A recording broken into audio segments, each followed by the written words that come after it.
Log entry, rescue vessel AUDAX. Commander Vance recording. Drop point, gravitational anomaly index 904. We have successfully completed our transition out of warp. The transit was rough, slipping through fields of dense gravitational shearing, but the hull held. Our objective is the research vessel Kronos. Contact was lost exactly 14 standard days ago, right after they entered the perimeter of the sector's localized singularity. No distress beacons were activated, no automated data bursts were transmitted. They simply ceased to exist on our long-range tracking arrays. Visual confirmation achieved. The Kronos is drifting on the absolute bleeding edge of the event horizon. From our viewport, it looks entirely pristine. It is suspended in the ink-black void like a prehistoric fossil trapped in amber. There are no signs of structural damage. No hull breaches from wandering debris. No scorch marks from an engine blowout. Just total, suffocating silence radiating from the hull. We matched velocity and initiated docking protocols. When our boots hit their airlock, the physical silence of the ship grew heavier, pressing against the seals of our suits.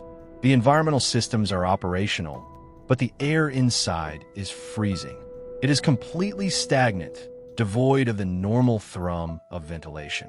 It carries a strange, metallic static, a taste of ozone that makes the hair on my arms stand up. We cycled through the secondary decompression doors and moved directly toward the primary bridge. That is where we found them. That is where reality fractured. The crew, they looked like polished marble statues. The helmsman was leaning forward in his harness, his fingers hovering a mere millimeter above the thruster console, frozen mid-correction. The communications officer sat rigidly, her headset pressed to her ear, staring blankly into a dark monitor. The science officer was staring intently at a radar screen that displayed nothing but static loops. None of them were blinking. None of them were breathing. At first, my medical officer assumed a localized radiation pulse or a neurotoxin had killed them instantly, freezing their muscles in a sudden, violent state of rigor mortis. But as I approached the Central Command dais, I noticed the ship's central atomic clock. It wasn't broken. The digital readout was humming, steadily counting down standard seconds. 1, 2, 3. It was perfectly synchronized with our own chronometers. That is when the absolute horror of the mathematics set in. The ship wasn't dead. Time wasn't stopped. It was worse. The localized gravity core inside the Kronos had collapsed, warping the space-time fabric within the hull and creating an extreme, isolated time dilation curve.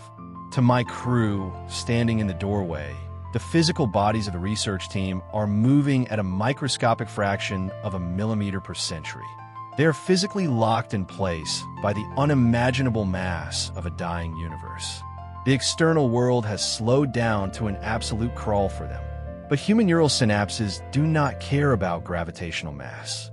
Electrical signals in the brain operate on quantum principles, firing across neurotransmitters at standard biological speeds. Their minds are still functioning at normal velocity. Let that sink in. For every single second that passes out here in the deep, standard universe, they're experiencing 10,000 years of complete, unyielding isolation inside their own skulls. They cannot move their lips to scream. They cannot close their eyes to shut out the blinding light of the monitors. They cannot shift their posture to relieve the phantom pressure in their limbs. They are entirely conscious, trapped inside a silent, subjective eternity. They have been awake in that room for eons, left alone with nothing but their own thoughts spinning into madness. I stood before the captain, waving my hand inches from his eyes. There was no reflex, no twitch of the eyelid. To him, the motion of my hand would take centuries to cross his field of vision. He is watching me in agonizingly slow motion, a godlike entity moving at lightning speed while he remains buried alive in concrete time. My medical officer hooked a portable encephalograph to the science officer's temple, hoping to prove my mathematical theory wrong. He wanted to find a dead brain, a flatline, anything to give these people peace. But the monitor flared to life instantly. The brain waves weren't slow. They were frantic, spiking in erratic, jagged needles across the screen. High-frequency beta waves, the universal neurological signature of absolute, overriding panic. They aren't dead. They're screaming. The realization turned our blood to ice. We weren't looking at corpses.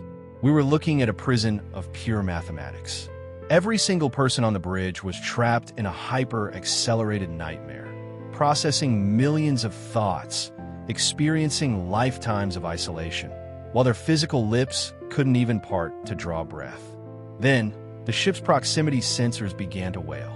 The sound was distorted, stretched out into a low, terrifying groan by the warping gravity fields. The terminal screens flared amber. The microscopic singularity in the engine room wasn't stable.